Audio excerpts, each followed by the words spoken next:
الحمد لله نحمده ونستعينه ونستغفره ونؤمن به ونتوكل عليه ونعوذ بالله من شرور أنفسنا ومن سيئات أعمالنا من يهده الله فلا مضل له ومن يضلله فلا هادي له ونشهد أن لا إله إلا الله وحده لا شريك له ونشهد أن سيدنا ومولانا محمدا عبده ورسوله قال الله سبحانه وتعالى أعوذ بالله من الشيطان الرجيم بسم الله الرحمن الرحيم الذين إن مكناهم في الأرض أقاموا الصلاة وآتوا الزكاة وأمروا بالمعروف ونهوا عن المنكر ولله عاقبة الأمور صدق الله العظيم.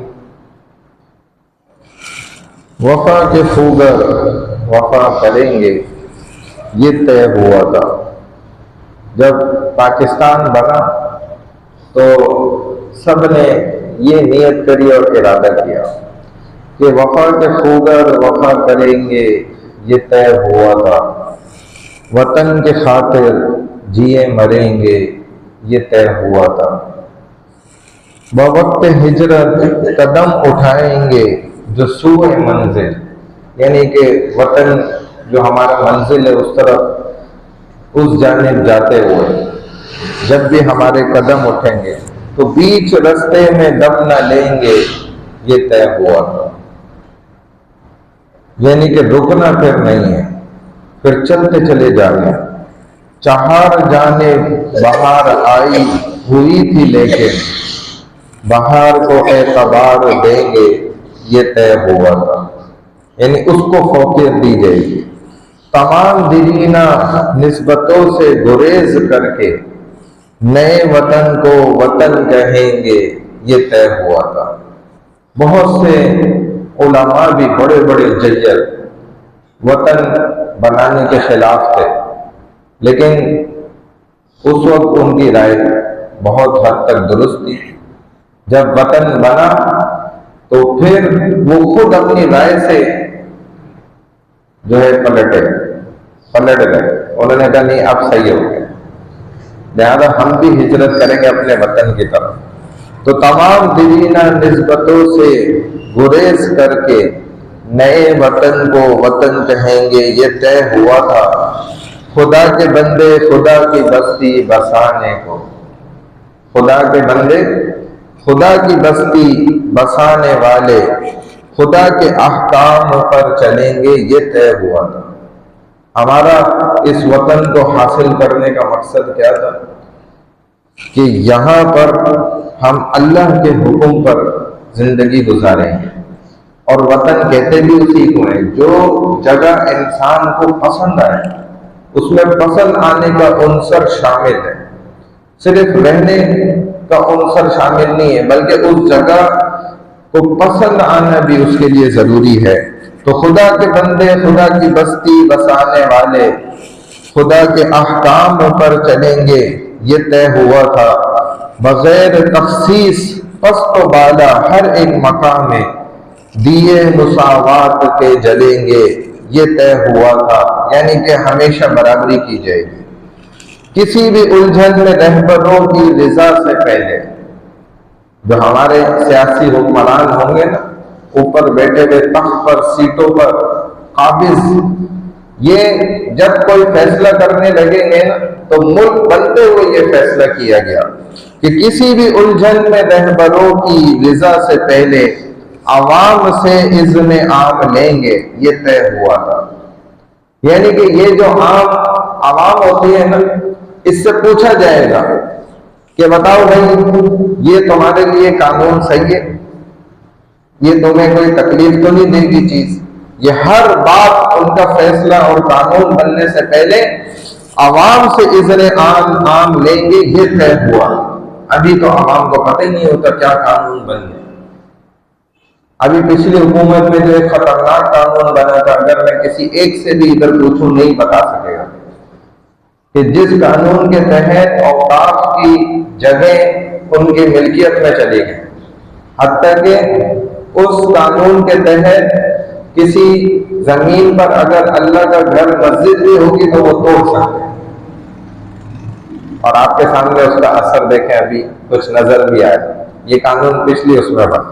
اللہ بچائیں بہرحال تمام تر حلب طلب مسائل کو حل کریں گے، تمام تر حل طلب مسائل کو حل کریں گے، جو طے نہیں ہے وہ طے کریں گے، یہ طے ہوا تھا۔ جو اب تک قانون عوام کے فائدے کے ہیں، ان کے مفاد کے ہیں، اور وہ اب تک طے نہیں ہو سکے، تو اب ان کو طے کرنے کا وقت ہے۔ تمام تر حل طلب مسائل کو حل کریں گے، جو طے نہیں ہے وہ طے کریں گے، یہ طے ہوا تھا۔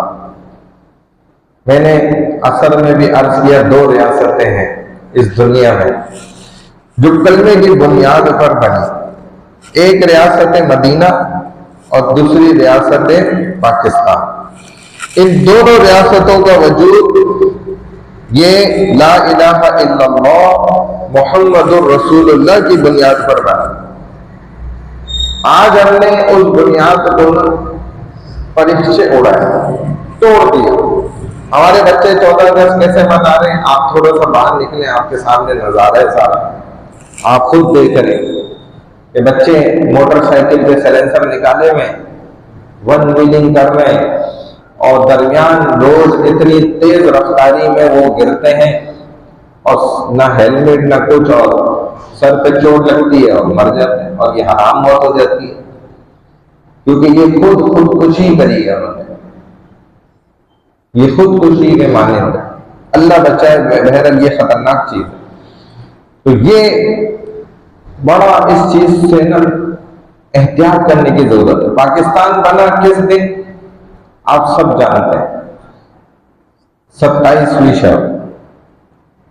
گویا علماء فرماتے ہیں کہ پاکستان بنا نہیں بلکہ نازل ہوئے۔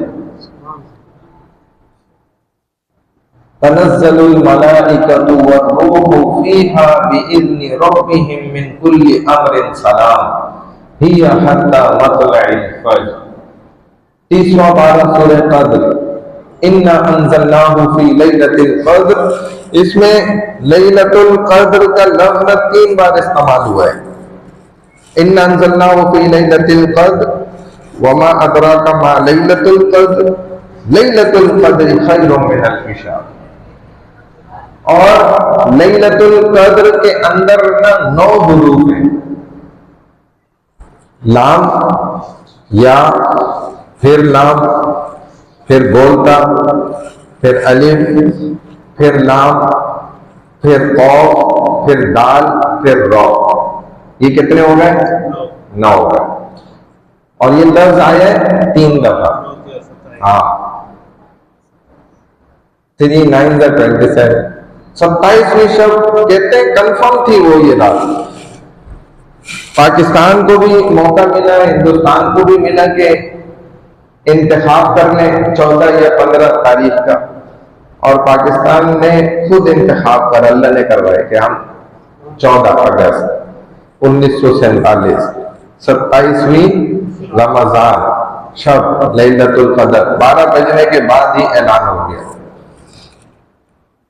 کہ پاکستان کی فتح کا دن، یوم کا دن، ایسا دن جو آزادی کا ہے۔ اب اس دن ہم حقیقت میں آزاد ہوئے یا واقعی میں جو ہے غلام بن گئے؟ حیرت زدہ بات یہ، 10 لاکھ انسانوں نے براہ راست جانیں دی، 70,000 نوجوان یا ادھیڑ عمر عورتوں کے ساتھ زنا ہو گئے۔ آج بھی چند سال قبل 15 سال پہلے ہندوستان کے جو پنجاب کا علاقہ ہے اس کے ایک شہر میں ایک کنواں جب وہ کھولا ہے تو اندر سے ہڈیاں برآمد ہوئی، اور یہ وہی ہڈی ہیں جو سکھوں نے مسلمانوں کو زندہ کاٹ کے وہاں پورا کنواں بھر دیا تھا۔ وہ ہڈیاں دیکھو 15 سال پہلے بھی مل گئی۔ اور کتنے لوگوں نے اپنے خون بہا دیے اس کے لیے. ابھی ہم تو مذہب کی آگ میں جل رہے ہیں. یہ بڑی خطرناک نفرت ہے کہ تو شیعہ اور فلانا بریلوی اور وہ سنی اور وہ اہل حدیث اور وہ مواتی، یہ حیاتی، وہ پتہ نہیں فلانا، یہ ڈھمکانا. آج ہم نے یہ آگ اتنی بھڑکائی بھی ہے کہ کوئی کسی کو مسلمان بھی ماننے کو تیار نہیں ہو رہا. ہر دوسرا ایک اس کو نہ کافر کہہ رہے. حیرت کی بات ہے. ہم نے یہ وطن جو آزاد کرایا نا، وہ ہمارے بڑوں نے اس مقصد کے لیے نہیں کرایا تھا. یہ غلط ہوا چلا دی کسی نے، اس کے خلاف ہمیں چل رہا ہے. بھائی محبت کے ساتھ اپنے دین پر جہاں آپ کا دل مطمئن ہوتا ہے آپ لگ کر چلتے رہو. اللہ سے مانگو، قرآن کی تعلیم پکی حاصل کرو تو آپ اپنی زندگی میں خود بھی فیصلہ کر سکتے ہیں. اور صرف یہ میرے اکیلے کی محنت سے کیا ہوگا؟ تو وہ حضرت ابراہیم علیہ السلام کا واقعہ ہے. جب آگ بھڑکائی گئی، یہ زبردست ایسی آگ لگائی وہ آسمانوں تک چھو رہی تھی. آسمان کو جلانے میں انہیں 40 دن لگ گئے. آگ کو بھڑکا رہے ہیں. تو اس وقت گرگٹ جو ہے وہ بھوکے مار رہا، اس کو اور بھڑکائے اور تیز کرے. تو اللہ کے رسول صلی اللہ علیہ وسلم نے نہ فرمایا کہ پھر اب اس گرگٹ کو جہاں ملے اس کو مار دو، قتل کر دو. افریقہ میں تو بہت پائے جاتے ہیں، ہمارے ادھر تو کم ہے خیر. تو اللہ نے اس کی نا شکل گردن سمیت اوپر بھی کر دی. آپ اس کو دیکھیں غور سے تو یہ بد دعا ہے. اب اس کو مارنے کا حکم ہے. دوسرا جو کبوتر تھا اس نے لا کے نا چونچ میں پانی اوپر سے پھینکا کہ یہ آگ جتنا مجھ سے ہو سکتا ہے میں بجھاؤں. اللہ کے رسول صلی اللہ علیہ وسلم نے دعا دی کبوتر کو. تو اب آپ دیکھ لیں مدینہ میں چلے جائیں، وہاں حرم چلے جائیں، آپ کو کوئی پرندہ نہیں ملے گا لیکن کبوتر بے تحاشا. اور مسجد نبوی کا بھی طواف کر رہے ہیں، حرم کا طواف کر رہے ہیں، کئی ہزاروں کی تعداد میں. ہم نے خود بھی دیکھا، ہم حیران رہ گئے کہ کیسے زبردست جو ہے طواف کر رہے ہیں. اب ہمارا کام کیا ہے؟ ہم وہی کبوتر والا کام ہے ہمارا کہ بھائی ہم تو بس جتنا پانی یہ جتنا ہم سے پھینکا جا سکتا ہے نا اس آج کی بھڑکتی ہوئی آگ کے اندر جو فرقہ وارانہ آگ لگ چکی ہے نا خطرناک قسم کی، تو میں کبوتر والا کام کروں، گرگٹ والا نہ کروں. اس آگ کو ہم نہ بجھانے کی کوشش کریں. بہت خطرناک مرحلے کے اندر ہم جا چکے ہیں جہاں پر تھوڑا سا اختلاف ہونے پر جو ہے نا ہم بگڑ جاتے ہیں. خطرناک قسم.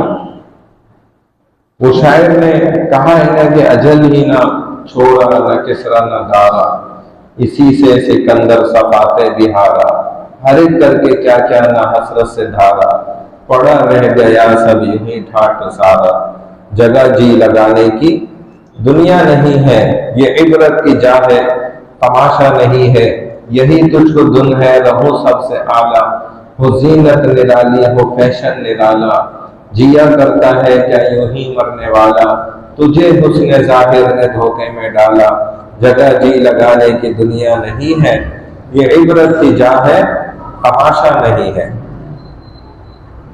اب ہم کس چکر میں پڑ گئے؟ اگر اس کے ساتھ ساتھ قرآن کا علم مضبوط ہو جائے نا ہمارے اندر تو ہم خود فیصلے کر سکتے ہیں. 6 لاکھ انسان جو ہے وہ ذبح ہو گئے اس پاکستان کے بنانے میں. مطلب کہا گیا کہ اس امت کا نا رسول اللہ صلی اللہ علیہ وسلم کی سفارش کرنے پہ اللہ نے فرمایا میں ان کا حساب خود لے لوں گا. اللہ کے رسول نے کہا نا کہ یا اللہ یہ بندے جو ہے شرمندہ ہوں گے جب ان کا حساب کتاب آپ لیں گے سب کے سامنے، تو آپ مجھے ان کا حساب دے دیں. تو اللہ نے فرمایا کہ اے ہمارے حبیب آپ بھی تو انسان ہیں، آپ کے سامنے بھی ان کے جب گناہ آئیں گے تو یہ نہیں شرمائیں گے؟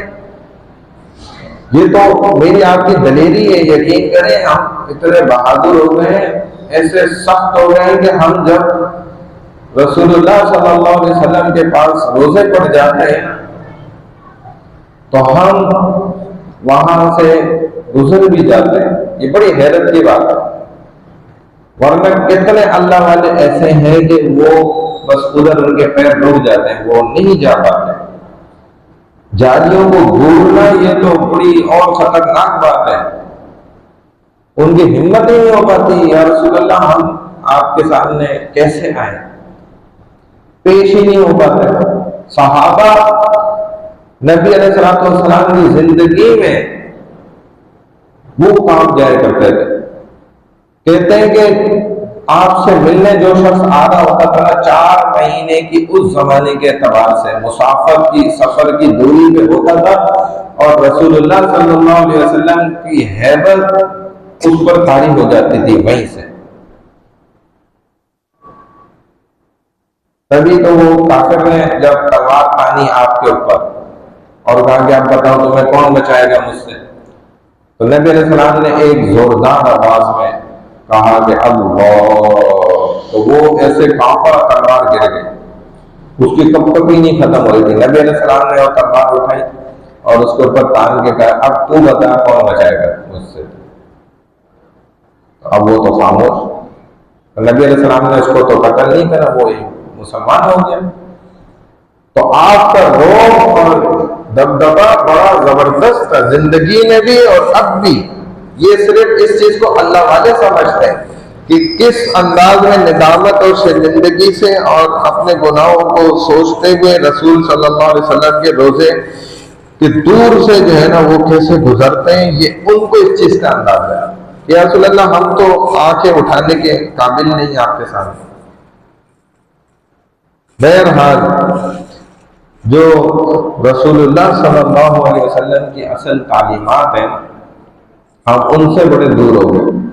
تو میں بات عرض کر رہا تھا کہ اللہ نے نا اپنے ذمے لے لیا اس امت کا حساب کتاب، لیکن جو یہ 6 لاکھ لوگ ہیں ان میں عورتیں بھی ہیں، بچے بھی ہیں، کیسے کیسے ان کے واقعات ہیں، قصے ہیں کہ ایک ماں کا اصلی واقعہ وہ بتاتی ہے کہ ہم 30 سے 35 افراد پر مشتمل گروہ تھا، اور ہم سکھوں سے اور ان ہندوؤں سے بچ کر جو ہے کھیتوں میں چھپتے تھے، اور دن کی گرمی تپش ہوتی تھی، کئی کئی دن سے ہم چل رہے تھے، کہیں دوڑتے تھے، کہیں لیٹ کر جو ہے رینگتے تھے، مختلف انداز میں کئی دن گزر گئے جان بچاتے ہوئے کہ پاکستان کی سرحدوں کے اندر داخل ہو جائیں۔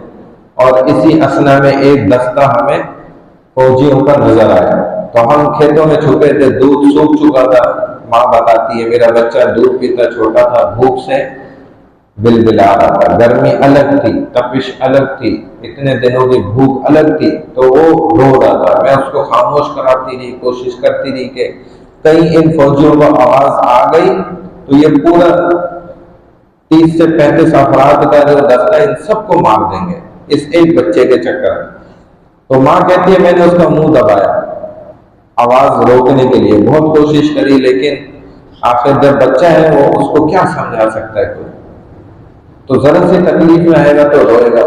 کہتے میں نے اس کی پھر گردن گلے ہی دبایا، آواز نہ نکلے، اور میں نے اپنے ہی سگے بچے کو اپنے ہاتھوں سے ہی اپنے گود میں ہی قتل کر دیا، صرف اس خاطر کہ اس جتھے میں پتہ نہیں ہمارے بھی کوئی ہو بڑا جس کی جان بچی اور آگے نسل میں ہم چلے، ہم آ گئے، اور ابھی ہم کیا کر رہے ہیں، اور وہ ماں کو اللہ کھڑا نہیں کریں گے، ان 6 لاکھ لوگوں کو لا کر قیامت میں کھڑا نہیں کریں گے سامنے کہ یہ ہے بھائی وہ پاکستانی جنہوں نے پھر تمہارے جانے کے بعد قرآن حدیث اللہ رسول کے احکامات اور سنتوں کو کیسے کیا حال کیا۔ وہ تو اللہ سامنے کھڑا کر سکتے ہیں ان کو۔ ایسے ہی ایک واقعہ ہمارے بھائی کے سسرال کے خاندان کا، وہ خاتون تقریباً 60 سے 65 سال کے بعد جو ہے وہ اس وقت گم ہو گئی تھی جب پاکستان بن رہا تھا، اور اس کے ادھر ایک نشان تھا جو خاص چند لوگوں کو ہی پتا تھا، اس کے والدین کو جو قریبی رشتے دار تھا۔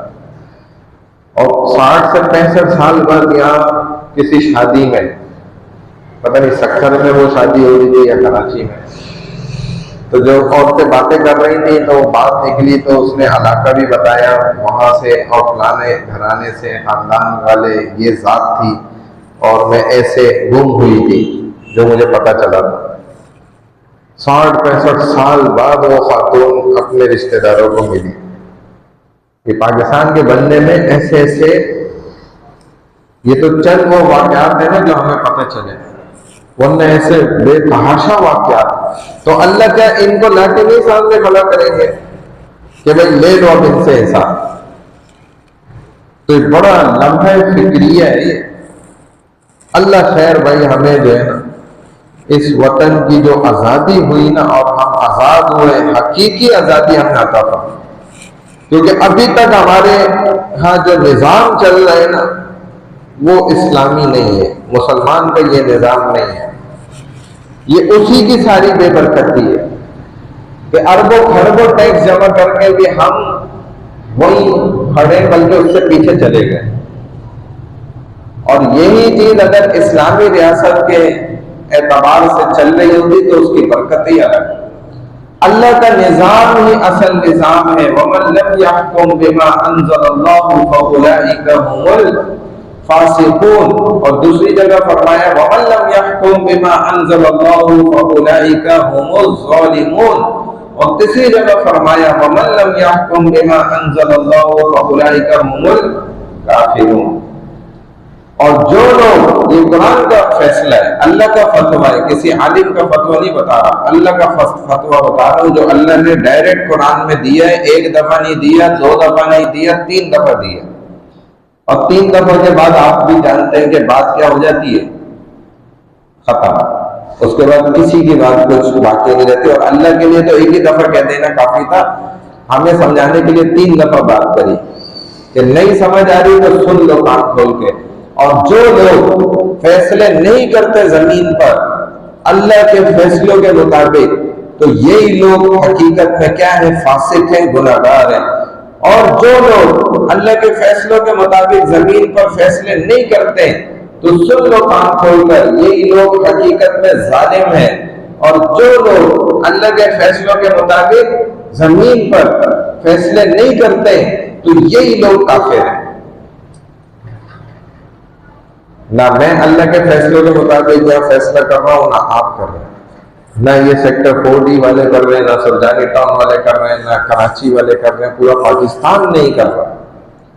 اللہ کا فیصلہ کیا ہے؟ جو قرآن میں، جیسے ایک چھوٹا فیصلہ بتا دوں کہ جو شرعی چوری میں ملوث پکڑا گیا اس کا ہاتھ کاٹ دو، کٹے کسی کا ہاتھ ادھر،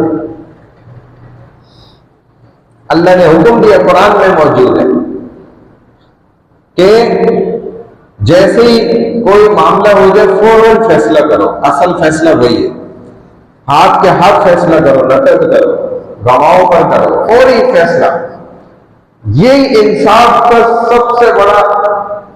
سب سے بڑی نشانی یہی کہ ہاتھوں ہاتھ فیصلہ کر دیا جائے۔ ہمارے یہاں ہوتے نہیں ہے فیصلے، صدیوں گزر جاتی ہیں، خاندان نکل گئے، فیصلہ آ رہا ہے، پوتے موجود ہیں، اب فیصلہ آ رہا ہے۔ یہ کون سا انصاف ہے؟ قرآن کے مطابق فیصلہ کر دو۔ یہ سرزمین، اس کا حق ہی یہی ہے کہ یہاں پر فیصلہ صرف کس کا چلے گا؟ رب کا چلے گا، اور کسی کا نہیں چلے گا۔ اور اللہ اگر چاہے نا تو اپنا فیصلہ فوراً چلوا سکتے ہیں، لیکن اللہ نے انسانوں پر چھوڑا ہے کہ ان کو دیکھنا کیا کرنا۔ تو بھائی اللہ کے فیصلے کے مطابق ہم سب کیا ہیں؟ فاسق ہیں، گناہگار، ظالم ہیں، اور ظالم کی تو دعائیں بھی قبول نہیں ہوتی، اس پر بددعائیں قبول ہو جاتی ہیں۔ اور تیسرے نمبر پہ ہم کافر بھی ہو گئے۔ اب اس سے بچنے کا کیا طریقہ ہے کہ اللہ میرے اندر یہ طلب تھی، پوڑن تھی، میں جانتا تھا کہ یہ نظام غلط ہے، جو آپ کے قرآن حدیث کے خلاف نظام یہاں چل رہے ہیں نا ملک میں، سرزمین پہ ہماری، تو میں بھی اس کے دل و جان سے خلاف تھا، اور میں اندر سے چاہتا تھا کہ محمد عربی صلی اللہ علیہ وسلم کا نظام جو ہے وہ اصل میں تخت پر آ جائے، اور وہ آئے اصل کرسی کے اوپر، اور اس کے مطابق ہی فیصلہ ہونا چاہیے، اور آپ کے قرآن حدیث کے مطابق ہی فیصلہ ہونا چاہیے، آپ کے قرآن کے نظام اور شریعت کے نظام کے مطابق ہی یہاں فیصلے ہونے چاہیے۔ میں بھی اندر سے یا اللہ بہت کوشش کرنا چاہتا تھا، اندر کھلن تھی، لیکن میں مجبور تھا، ان حالات کی وجہ سے میں مجبور تھا، میں کچھ کر نہیں سکا جتنا مجھ سے ہو سکتا تھا، اور اگر مجھے موقع لگ جاتا تو اور بھی مجھ سے کچھ اس کے علاوہ ہو سکتا ہوتا نا، تو میں وہ بھی کر کے دکھا دیتا۔ تو یہ ہم نے کس سے؟ اللہ سے جب یہ بات کریں گے نا